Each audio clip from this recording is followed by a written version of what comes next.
Wow, Jack. Where's the fire hose? Well, a little bird told me that it's someone's birthday tomorrow, and this person usually sings for everybody else. So, Jack, it's your birthday tomorrow. We're going to sing happy birthday to you. Stand up. You ready? Happy birthday to you. Happy birthday to you. Happy birthday, dear Jack. Happy birthday to you. Many more. Thank you, Jack. We love you and appreciate you. So I am just feeling the energy of celebration and reunion and joy in this room today. So glad to see all of you here, and welcome, welcome.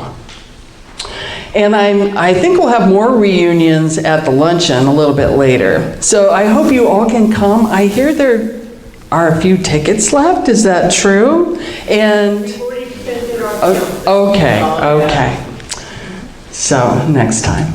For $50, we can.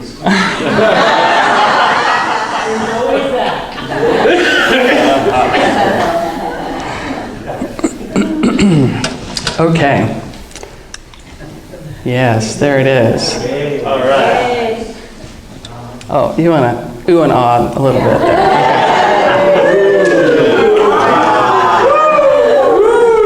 Okay. You guys are good at that. Okay. So today we are here to celebrate and elevate consciousness for peace and unity with our Season for Peace and Nonviolence. How many of you participated in that before? Great. So this season invites us to imagine 64 ways in 64 days how to be more peaceful, how to feel more peace, how to be more peace in the world. And I love it because it aligns with our unity teachings of deepening our knowing of our oneness with God, each other, and with all life. And it helps us to live more from that spiritual depth with more love, more peace, more compassion. And those are the actions that heal any sense of separation, right?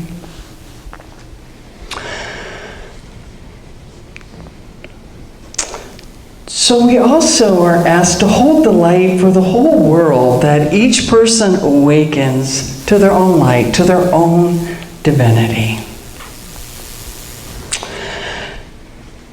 And I want to tell you a little bit about this season. It's a global event that was inspired by Dr. Martin Luther King Jr. and Mahatma Gandhi.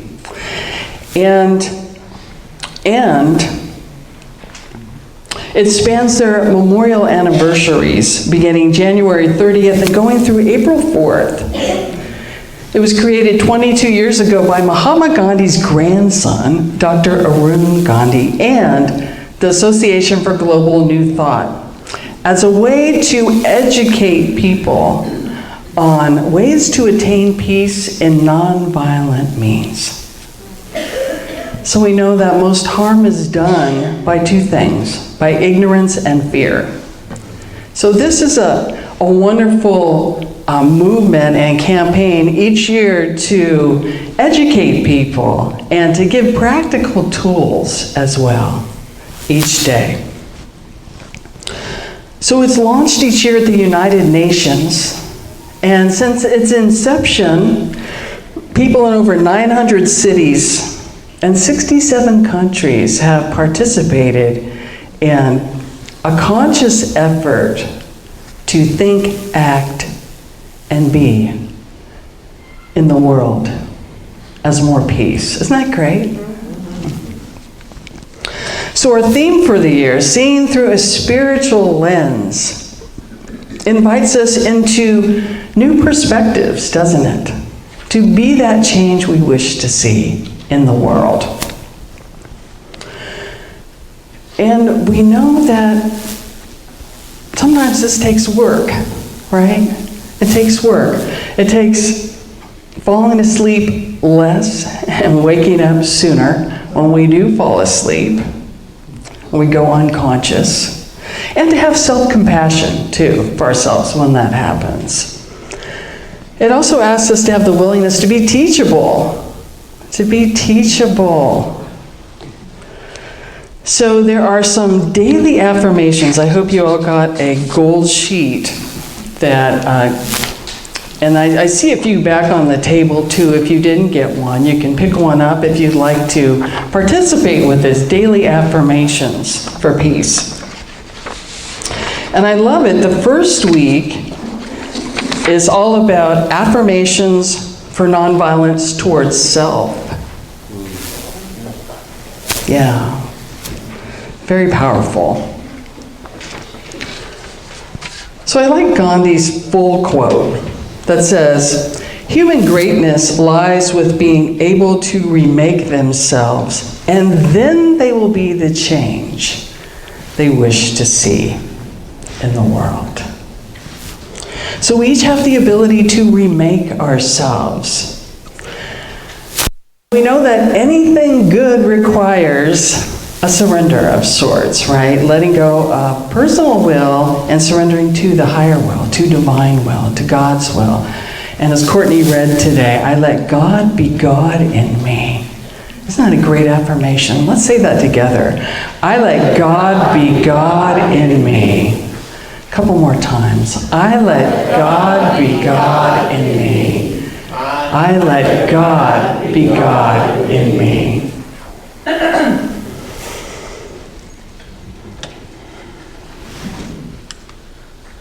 I like this reminder from Paul in Romans 12:2. Do not let the world squeeze you into its own mold, but let God remold your mind from within. That's a powerful reminder, isn't it? When we think about everything coming at us from the outer world, trying to shape our perspectives and our feelings, and there's even a word for people in radio and TV now called influencers. Have you heard of that? That's actually a job now, to be a media influencer. So it's good to stop and think, how am I being influenced? What is influencing me? And to remember there is a still small voice and a presence and power that is the greatest influencer, that is waiting for our attention.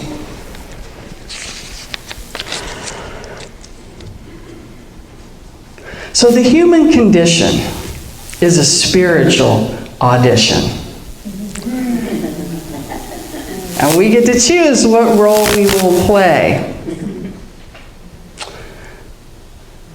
And so when we see something that just moves our hearts, we see human suffering or something on the news or something closer to home that just gets us right here. We can first do what our founder, Charles Fillmore, said, and take it to headquarters. To go to God first in prayer. God first in prayer, then to person as God directs. So that requires some surrender again, doesn't it? Going to God first and then taking action. Taking action if and when you are divinely guided. So that requires staying connected to that source, staying connected. So we pray and then we open to what is ours to do. And there are many ways to be the hands, the heart, the feet, the Spirit of God in action. There are infinite ways to do that. So we listen. And then it's courage to take the next step, isn't it?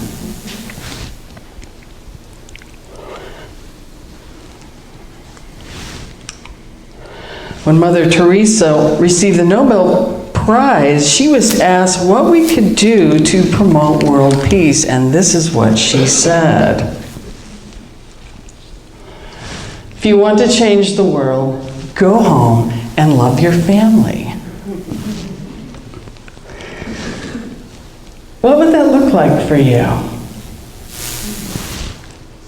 Who needs your love, your understanding, maybe even your forgiveness? Grudges get very heavy, don't they? So we have that ability to let it go and let God be God in us. And even under the best circumstances, in the healthiest relationships, stuff comes up, doesn't it? Misunderstandings, disappointments, unmet expectations. So what do we do when that stuff comes up with a family member? Or just being out into the world? Some people have found nonviolent communication very helpful. Is anyone familiar with that process with Marshall Rosenberg? A few. Yeah, checking in with feelings, observing your feelings, needs, making a request. It's a powerful process. And then, I like this from spiritual teacher Iyanla Vanzant. She says, the word peace is actually an acronym that stands for this. Please excuse all crazy experiences. Have you had to do that lately? What came to my mind was one time I was with my grandson, and we were at the Amtrak station picking up my sister. This is another grandson. And he was a preteen. And it was Thanksgiving weekend, and the only parking that was left was parallel parking. So it had been years since I had done that, and you know how it works. You know, you pull up, slide it back, and okay, well, I was really out of practice. And my grandson, he was about 11, and he's quiet and patient for a while, and then he says, Grandma, do you want me to do it?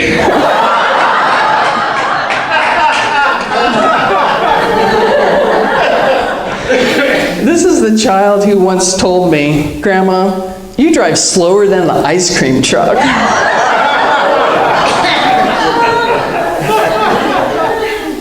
You might get to meet him next week. He's 19 now.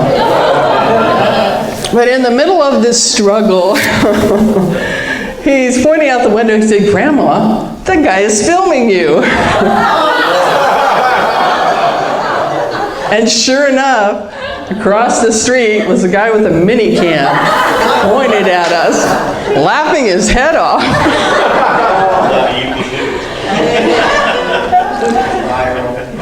So, peace was not my first feeling. Or my first response. Which is probably why I will never get a license plate that says Reverend on it. Until I spiritually mature a little bit more, you know. So I'm sure there was steam coming out of my ears. There was much gnashing of teeth and other things going on. And there was a moment, though, that I knew that I had a choice, that I could keep blowing up, or I could just, you know, center myself again, recenter. And, you know, I had somebody watching me, this young man, as well as the other man across the street.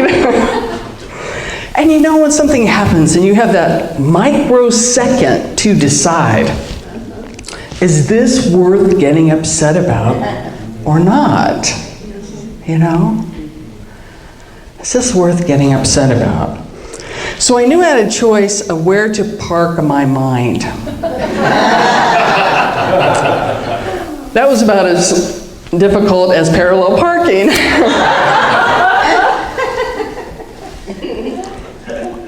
Stephen Wright, comedian, said, I'm diagonally parked in a parallel universe. Okay, so finally I did park the car, And then I got out, I faced the guy, and I said, I did it! Perfect parking, did you see that? And then he's laughing, then he starts clapping.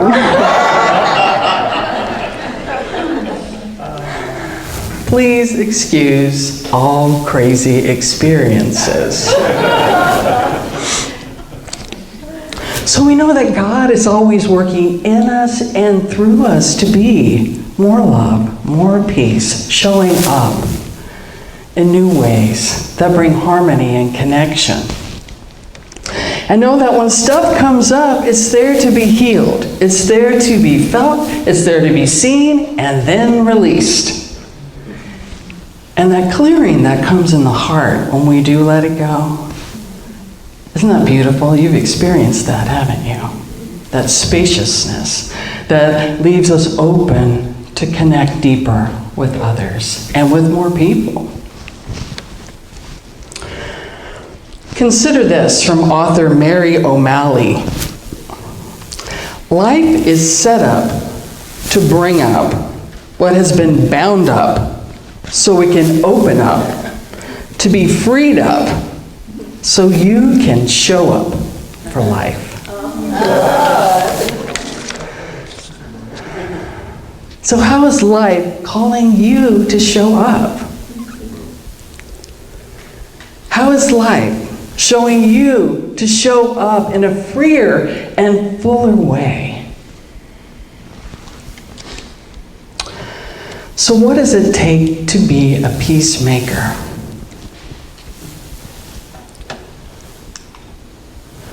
I'm going to ask our youth if they would like to help us here.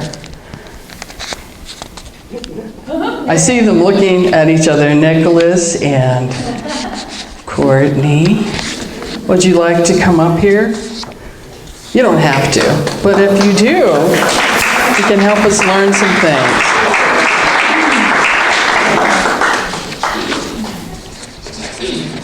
So what does it take to be a peacemaker? Vision, courage, and these young people have courage right here, right now. Yes. So, Mahatma Gandhi and Martin Luther King Jr. left a legacy, and they took huge steps that inspired us. And they also took smaller steps, so we're going to learn a little bit more about that. Gandhi, you can tell them about Gandhi, and then you get this number 2, okay? Just start right there at the blue. Mahatma Gandhi was born in 1869, the son of a prime minister in one of India's states.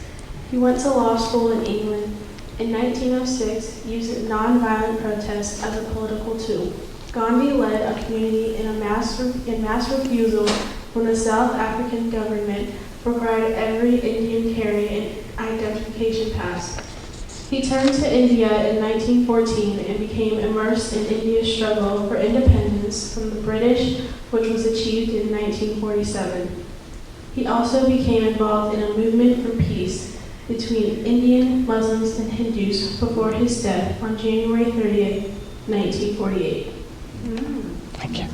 But did you know this about Gandhi? When he was a boy, he was afraid of the dark. He had to sleep with the nightlight on. He admitted that he was a coward who would not go outside at night. Even after he was married, he was still afraid of the dark and many other things, ghosts, thieves, and serpents. He felt ashamed that he had less courage than his wife. He had many fears to face and overcome. Thank you. And one more when she's done. Martin Luther King Jr. was born in 1929. He became a minister and church leader at age 25. He was awarded his PhD 1 year later. In his career as a civil rights activist, Dr. King traveled over 6 million miles, spoke over 2,500 times, wrote 5 books and numerous articles, was arrested over 25 times, was assaulted at least 4 times, was awarded 5 honorary degrees. He was named Man of the Year by Time magazine in 1963. At age 35, he was the youngest man to receive Nobel Peace Prize. He gave his award of of over $54,000 for civil rights. He died on April 4th, 1968. But did you know this about Dr. King? He suffered from doubts, temptations, fear, and anxiety. In 1955, at the beginning of his activism in Montgomery, he thought about giving up. He was newly married and receiving death threats and hateful phone calls. He wondered if he could press forward with civil rights. He felt he was losing his courage and becoming weak. So he prayed. As he prayed, he felt God telling him to stand up for justice and reassuring him that his cause is right. Through his faith, Dr. King was able to press forward despite his nerves and fear. His faith helped him overcome his inner and outer obstacles. Thank you. You guys are awesome. Let's give him a hand. Thank you.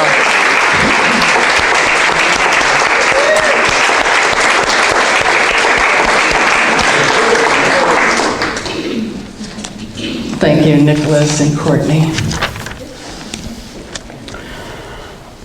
His faith helped him overcome his inner and outer fears. And that's true for us too. Our faith can help us overcome our inner and outer fears. And did you know we have at least one person in this room who has met Dr. King, Dr. Martin Luther King, Reverend Jackie Hawkins. And I'm hoping she will share that with us sometime when she comes to be a guest speaker. Yeah? Thanks, Jackie. So during the Season for Peace, a question we can ask ourselves is, who or what most challenges my ability to feel peaceful?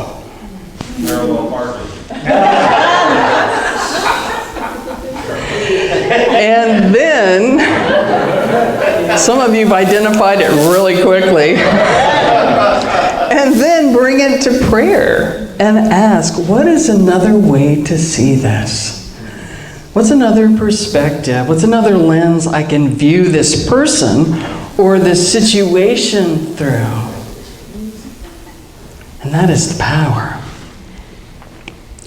So in the words of Dr. King, take the first step. You don't have to see the whole staircase. Just take the first step. So we are going to close with Gandhi's prayer for peace. And it has hand movements if you'd like to do them. And I think we'll do this as a call and response. I'll say a line with the movement, and then you can echo it.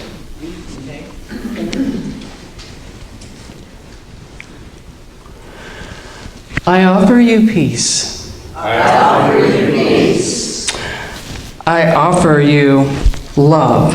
I offer you love. I offer you friendship. I offer you friendship. I see your beauty. I see your beauty. I hear your need. I hear your need. I feel your feelings. I feel your feelings. My wisdom flows from the highest source. My wisdom flows from the highest source. I salute that source in you. I salute that source in you. Let us work together Let's work together for unity and love. for unity and love. Thank you.